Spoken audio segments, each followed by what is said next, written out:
इस video class में Bihar board के कक्षा 6 के अतीत से वर्तमान के अध्याय 12 के सभी प्रश्न उत्तर करने वाले हैं। तो वीडियो को पूरा देखिएगा और वीडियो अच्छा लगे तो वीडियो को लाइक करके चैनल को सब्सक्राइब कर दीजिएगा। और इस क्लास का पीडीएफ टेलीग्राम पर मिल जाएगा, जिसका लिंक डिस्क्रिप्शन बॉक्स में है। तो चलिए वीडियो को शुरू करते हैं। अध्याय 12 है नए साम्राज्य एवं राज, जिसका पहला प्रश्न है समुद्रगुप्त की प्रशस्ति किसने लिखी? तो हरिसेन ने। 2 नंबर प्रश्न है हर्षवर्धन किस वंश का राजा था? तो पुष्यभूति का। 3 नंबर प्रश्न है मेहरौली के लौह स्तंभ से किस राजा के बारे में जानकारी मिलती है? तो चंद्रगुप्त द्वितीय। 4 नंबर प्रश्न है नालंदा विश्वविद्यालय में विद्यार्थियों को प्रवेश कैसे मिलता था? सवाल पूछकर। 5 नंबर प्रश्न है ऐहोल अभिलेख किस राजा की प्रशस्ति है? तो पुलकेशिन द्वितीय की। आओ याद करें का पहला प्रश्न है समुद्रगुप्त एवं पुलकेशिन द्वितीय की प्रशस्ति के बारे में 3-3 पंक्ति लिखे। तो इसका उत्तर होगा समुद्रगुप्त गुप्त वंश का सबसे महान शासक था। ये वीणा और अश्वमेध यज्ञ करते थे। लगभग संपूर्ण भारत पर उनका नियंत्रण था। पुलकेशिन द्वितीय चालुक्य वंश का महान राजा था। मालवा और गुजरात के राजा के अलावा हर्ष को हराने के बाद परमेश्वर की उपाधि मिली।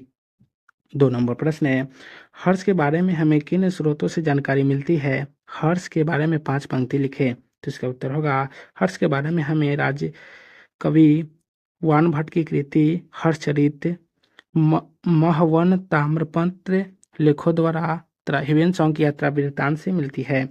हर्षवर्धन पुष्यभूति वंश का महान शासक था। पिता का नाम प्रभाकर वर्धन था।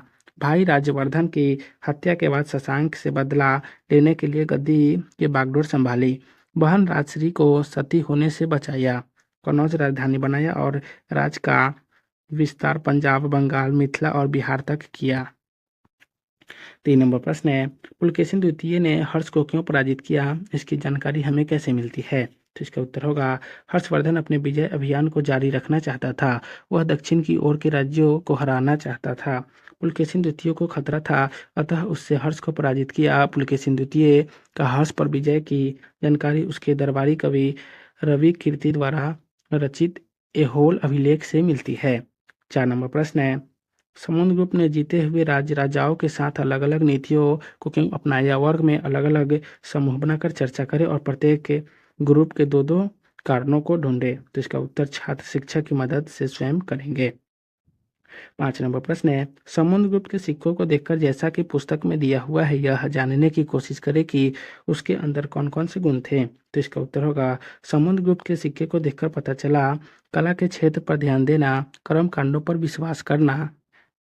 6 नंबर प्रश्न है दक्षिण भारत के राजवंशों के बारे में लिखे। उनका ग्राम प्रशासन कैसे चलता था? क्या आपके गांव और शहर में भी वैसी व्यवस्था है? तो इसका उत्तर होगा दक्षिण भारत में चालुक्य वंश और पल्लव राजवंशों का शासन था।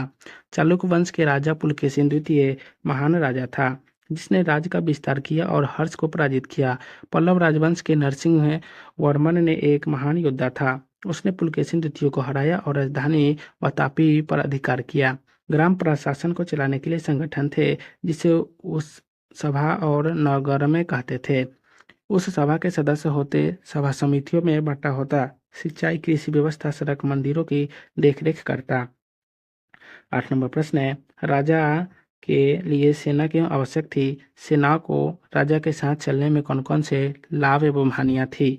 वर्ग में समूह बनाकर चर्चा करें। तो इसका उत्तर होगा सेना राजा के लिए आवश्यक अंग था। इतने बड़े राष्ट्र को चलाने के लिए शांति व्यवस्था, बाहरी हमलों से बचाने, साम्राज्य का विस्तार करने के लिए सेना की आवश्यकता थी। सेना से राज्य की सुरक्षा होती है, राज्य का मान और सम्मान बढ़ता। हानि सेना रखने पर धन का व्यय अधिक होता। राज्य की आमदनी का ज़्यादा हिस्सा सेना पर खर्चा होता है, जिससे दूसरे क्षेत्र में विकास में कमी आ जाती है। तो आज के इस वीडियो क्लास को यहीं समाप्त करते हैं, फिर मिलेंगे नेक्स्ट वीडियो में। तो आप सभी को वीडियो देखने के लिए बहुत बहुत धन्यवाद।